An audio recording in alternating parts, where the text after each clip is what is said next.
in the P of place for the marketing mix, there is the two very important distributors, which are the wholesaler and the retailer. First, the retailer includes all the activities involved in selling goods or services directly to final consumers for their personal, non-business use. So these retailers are primarily involved in selling to people that would buy it for their own use. When you're a retailer, you care about the product assortment. So how many type of models are you selling? The services that you offer in your premise, are you able to advise to the customers?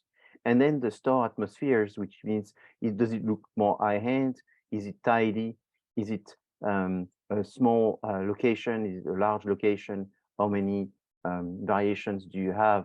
Are you specialized? So there are classification of different retailers based on their retail organization, the amount of services that they offer, and again, the length, meaning the total number of units, the SKUs, it's also called SKUs, that they offer.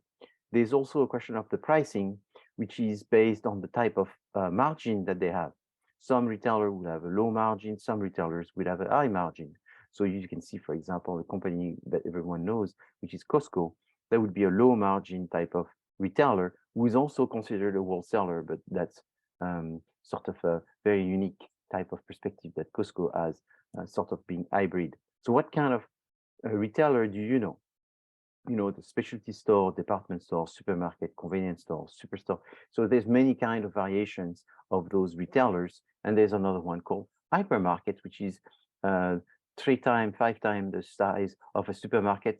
It's sort of like a department store as well.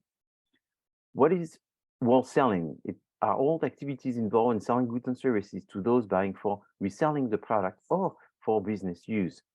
They're primarily involved in wholesaling, and they are mostly selling to retailers or consumers that are going to be turning the product into something else, or they themselves selling to smaller wholesalers that will be doing sort of half wholesaling. Why would you use a wholesaler? Well, you use a wholesaler because you need to sort of reach customers who are looking to buy a multiple amount of products within a certain category. So instead of going to each individual manufacturer in order to get 1 or 2 type of products, they would rather go to a wholesaler where they could get all the products. So instead of a supermarket going to a dairy farm just to buy the butter, they would rather go to a wholesaler where they're going to get the butter, the cream, and the milk, and the yogurt. And so it's the capacity of offering quite a large amount, but not as large as the farm, but for multiple categories of products within the same industry. They sell and promote your products. They buy in large quantities. They break these large quantities in assortments, which are directly meaningful for the retailers. They store the product, they transport the product, they will finance your product because they will buy it. The beauty with the wholesaler is someone that you will be sending invoices, and not someone that will be sending you invoices, and you will send these people large invoices because they will buy large amounts.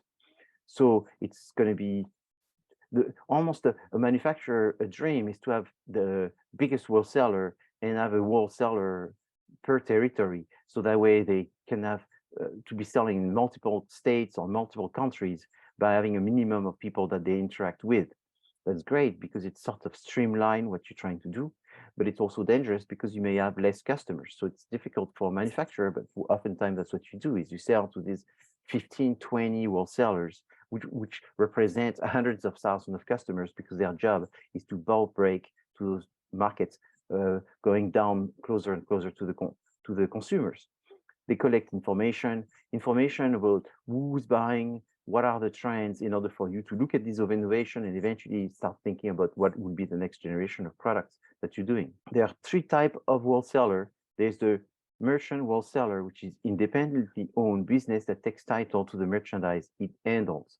Then you have the manufacturer sales branch, which is the manufacturers is also eventually creating some hubs which are becoming wholesalers to sell to small wholesalers or directly to the retailers.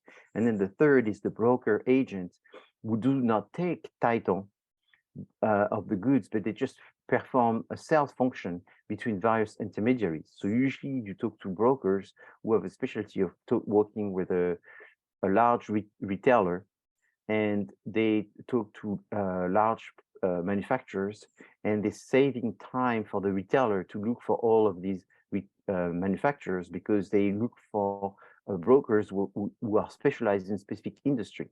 And so they rely on these people to do their due diligence and bring to them some very good manufacturers. So what are the trends? The trend is that there's less and less wholesalers, because the wholesalers are becoming organized into consolidated wholesalers. Maybe because the retailers are starting to become themselves wholesalers. Maybe because the wholesalers are deciding to go overseas and starting to look for opportunities outside of their turf. And then the wholesalers also have to survive are increasing the number of services. So a wholesaler is someone that doesn't want to give services. A retailer is someone that wants to give services. A wholesaler, traditionally, they want to give a good price. So their advantage is being at the right place at the right time with a large amount of products. So the retailers could use this as this mine of good products that they can sell at the right time. And if the wholesaler doesn't have the inventory, that's a big problem. But the problem is they're selling in very large quantities.